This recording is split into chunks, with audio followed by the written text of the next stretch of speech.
Hi ಎಲ್ಲರಿಗೂ welcome back to my channel. ನಾನಿವತ್ತು ಚಟ್ನಿ ಪುಡಿನ ಮಾಡ್ತಾ ಇದ್ದೀನಿ. ನೀವಿಲ್ಲಿ ನೋಡ್ತಾ ಇದ್ದೀರಲ್ಲ, ಇದಕ್ಕೆ ನಾವು ಬಂಸಿ ಅಂತ ಹೇಳ್ತೀವಿ. ಇದೇನಂದರೆ ಪ್ರಾನ್ಸ್ ಇರುತ್ತಲ್ಲ, ಅದರದ್ದು ಸಣ್ಣ ಸಣ್ಣ ಮರಿ.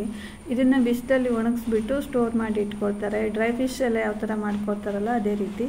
ಹಾಗೆ ಇದನ್ನು ಯೂಸ್ ಮಾಡಿಕೊಂಡು ಯಾವ ರೀತಿಯಾಗಿ ನಾನು ಚಟ್ನಿ ಪುಡಿ ಮಾಡ್ತೀನಿ ಅಂತ ನಿಮಗೆ ಈ ವಿಡಿಯೋ ಮೂಲಕ ತೋರಿಸ್ಕೊಡ್ತಾ ಇದ್ದೀನಿ.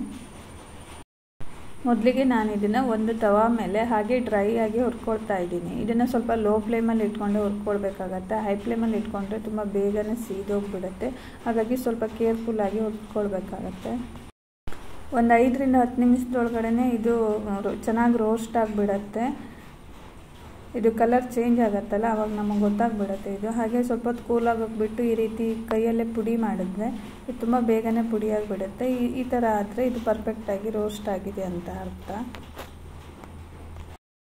ಹಾಗೆ ಚಟ್ನಿ ಪುಡಿ ಮಾಡೋಕ್ಕೆ ನಾನಿಲ್ಲಿ ಕೊಬ್ಬರಿ, ಬ್ಯಾಡಗೆ ಮೆಣಸು, ಹುಣಸೆ ಹಣ್ಣು, ಒಂದು 4 ಎಲೆ ಕರಿಬೇವು ಸೊಪ್ಪು, ಒಂದು ಸ್ವಲ್ಪ ಕಾಳು ಮೆಣಸು, ಸ್ವಲ್ಪ ಕೊತ್ತಂಬರಿ, ಸ್ವಲ್ಪ ಜೀರಿಗೆ ಮತ್ತು ಒಂದು 4-5 ಎಸಳು ಬೆಳ್ಳುಳ್ಳಿನ ತೊಗೊಂಡಿದ್ದೀನಿ.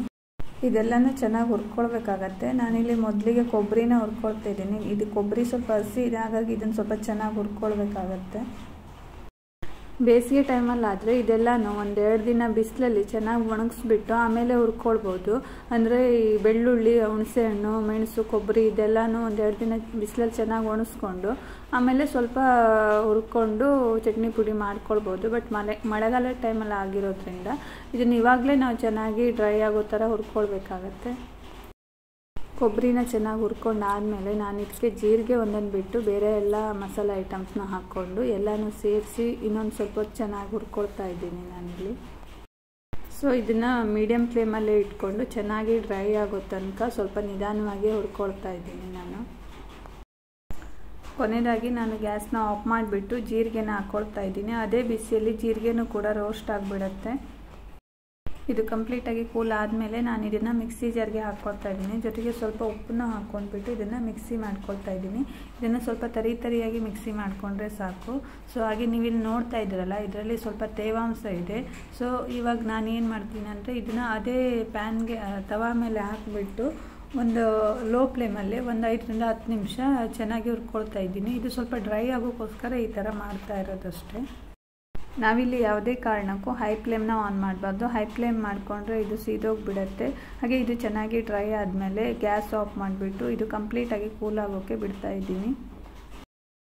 ಸೊ ಇದು ಕೂಲ್ ಆದಮೇಲೆ ನಾನು ಕೊನೆಯದಾಗಿ ಹುರಿದಿಟ್ಕೊಂಡಿರುವಂಥ ಸಿಗಡಿನ ಕೈಯಿಂದನೇ ಈ ರೀತಿ ಪುಡಿ ಮಾಡಿ ಹಾಕ್ಕೊಳ್ತಾ ಇದ್ದೀನಿ. ನೀವಿಲ್ಲಿ ನೋಡ್ತಾ ಇದ್ದೀರಲ್ಲ, ಈ ರೀತಿಯಾಗಿ. ಇವಾಗ ಇದನ್ನು ಚೆನ್ನಾಗಿ ಮಿಕ್ಸ್ ಮಾಡ್ಕೊಳ್ಬೇಕು. ನಾನು ಒಂದು ಸ್ಪೂನ್ನಿಂದ ಈ ರೀತಿಯಾಗಿ ಮಿಕ್ಸ್ ಮಾಡ್ಕೊಳ್ತಾ ಇದ್ದೀನಿ. ಕೊನೆಯದಾಗಿ ನಮಗೆ ಈ ರೀತಿ ಚಟ್ನಿ ಪುಡಿ ರೆಡಿ ಆಗುತ್ತೆ. ಇದನ್ನು ಯಾವುದಾದ್ರೂ ಏರ್ಟೈಟ್ ಕಂಟೈನರ್ ಅಥವಾ ಗ್ಲಾಸ್ ಕಂಟೈನರಲ್ಲಿ ಸ್ಟೋರ್ ಮಾಡಿ ಇಟ್ಕೊಳ್ಬೋದು. 15 ರಿಂದ 1 ತಿಂಗಳ ತನಕ ಸ್ಟೋರ್ ಮಾಡಿ ಇಟ್ಕೊಂಡು ಯೂಸ್ ಮಾಡ್ಕೊಳ್ಬೋದು.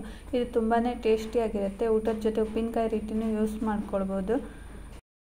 ಹಾಗೆ ನನ್ನ ಈ ವಿಡಿಯೋ ನಿಮಗೆ ಇಷ್ಟ ಆಗಿದ್ದರೆ ಪ್ಲೀಸ್ ಲೈಕ್ ಮಾಡಿ, ಶೇರ್ ಮಾಡಿ, ಸಬ್ಸ್ಕ್ರೈಬ್ ಮಾಡಿ. ಹಾಗೆ ಯಾರೆಲ್ಲ ನನ್ನ ಚಾನಲ್ನ ಫಸ್ಟ್ ಟೈಮ್ ನೋಡ್ತಾ ಇದ್ದೀರಾ ಎಲ್ಲರೂ ಸಬ್ಸ್ಕ್ರೈಬ್ ಮಾಡಿ, ಸಪೋರ್ಟ್ ಮಾಡಿ. Thank you for watching.